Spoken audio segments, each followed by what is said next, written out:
मेरी सास बचपन से ही दादी माँ की इस टोका टाकी से प्रिया के कोमल मन में पराया घर और सास का भय समा गया था।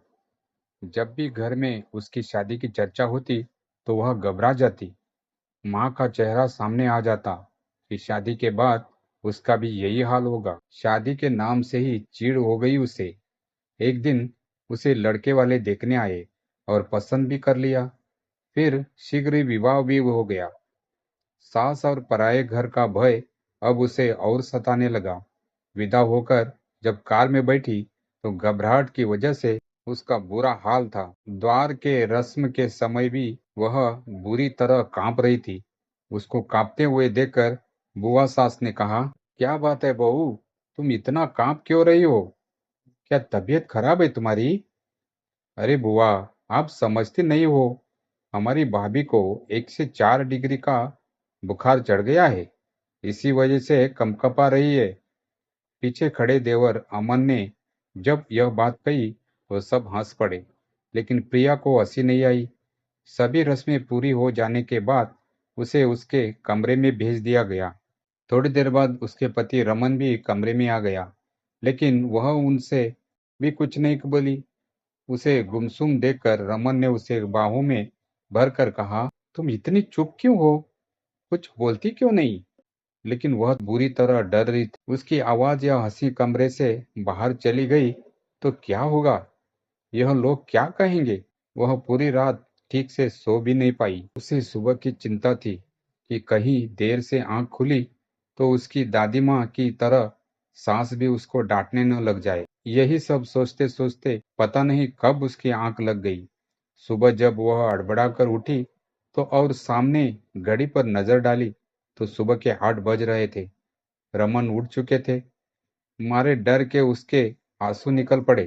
तभी दरवाजे पर दस्तक देते हुए उसकी ननंद अनु की आवाज आई, भाभी जी, अगर नींद पूरी हो गई हो तो कृपया उठने का कष्ट करें। सब लोग आपके हाथ की चाय पीना चाहते हैं। कमरे से प्रिया के रोने की आवाज सुनकर अनु घबरा गई। अंदर जाकर प्रिया के आंसू पोंछते हुए बोली, सॉरी भाभी, मुझे नहीं मालूम था कि तुम इतनी इमोशनल हो। मुझे तो मजाक करने की आदत है। फिर बाई आंख मारते हुए बोली, मैं भी पूरी पागल हूँ। तुम पूरी रात जागी हो और मैंने तुम्हें डिस्टर्ब कर दिया। बड़ी मुश्किल से अपने आंसू को पोंछते हुए प्रिया बोली, दीदी, मैं आपकी बात की वजह से नहीं रो रही हूँ। मुझे डर लग रहा है। उठने में इतनी देर हो गई है, कहीं माँ जी नाराज तो नहीं होंगी? हंसते हुए अनु बोली, भाभी, तुमने तो मुझे डरा ही दिया था। वैसे तो यहाँ सभी लोग जल्दी उठते हैं, लेकिन कभी कभार देर हो जाए तो कोई बात नहीं, लेकिन रविवार और छुट्टी वाले दिन सुबह खूब आराम से उठते हैं।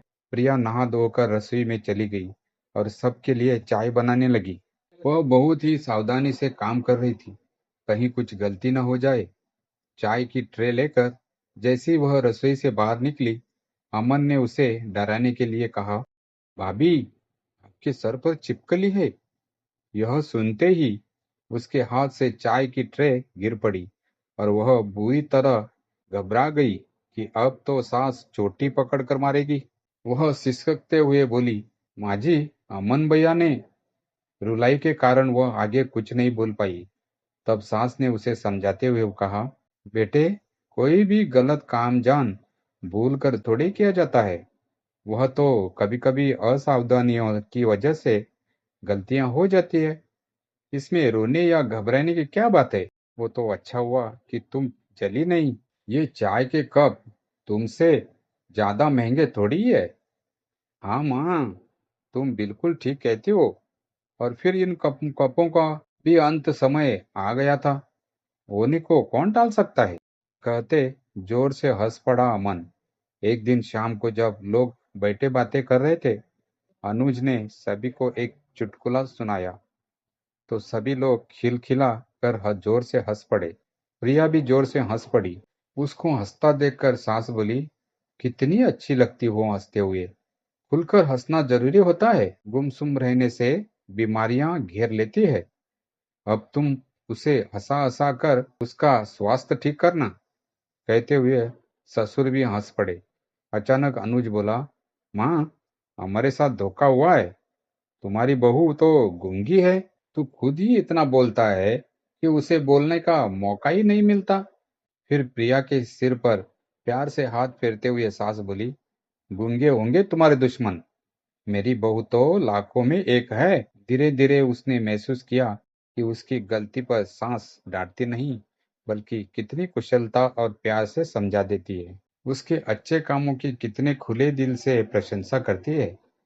भूलवश कुछ गलत हो भी जाए तो कभी कभी ऐसा भी होता है कहकर हंसा देती है और फिर बाद में प्यार से समझा भी देती है। धीरे धीरे प्रिया के दिल से पराया घर और सास का नाम का भय पूरी तरह खत्म हो गया। थोड़े दिनों के बाद प्रिया अपने पिताजी के साथ मायके आ गई। दादी माँ ने पिताजी से बहुत उत्सुकता से पूछा, क्या ससुराल वाले इसकी कुछ शिकायत कर रहे थे? पिताजी ने हंसते हुए बताया, नहीं तो, वह सब तो इसकी प्रशंसा कर रहे थे। सास तो कह रही थी कि इतनी अच्छी बहू तो नसीब वालों को ही मिलता है। वह तो इसे आने ही नहीं दे रही थी। कह रही थी कि इसके जाने से घर सूना हो जाएगा। सारे दिन हंसती खिलखिलाती रहती है। यह सुनकर दादी माँ आश्चर्य से प्रिया को देखने लगी। प्रिया दादी माँ के गले से लिपटकर रोने का नाटक करते हुए बोली, और हाँ, मेरी सास रोज चोटी पकड़कर मुझे मारती भी थी। यह सुनकर दादी माँ सहित माँ और पिताजी भी जोर से हंस पड़े।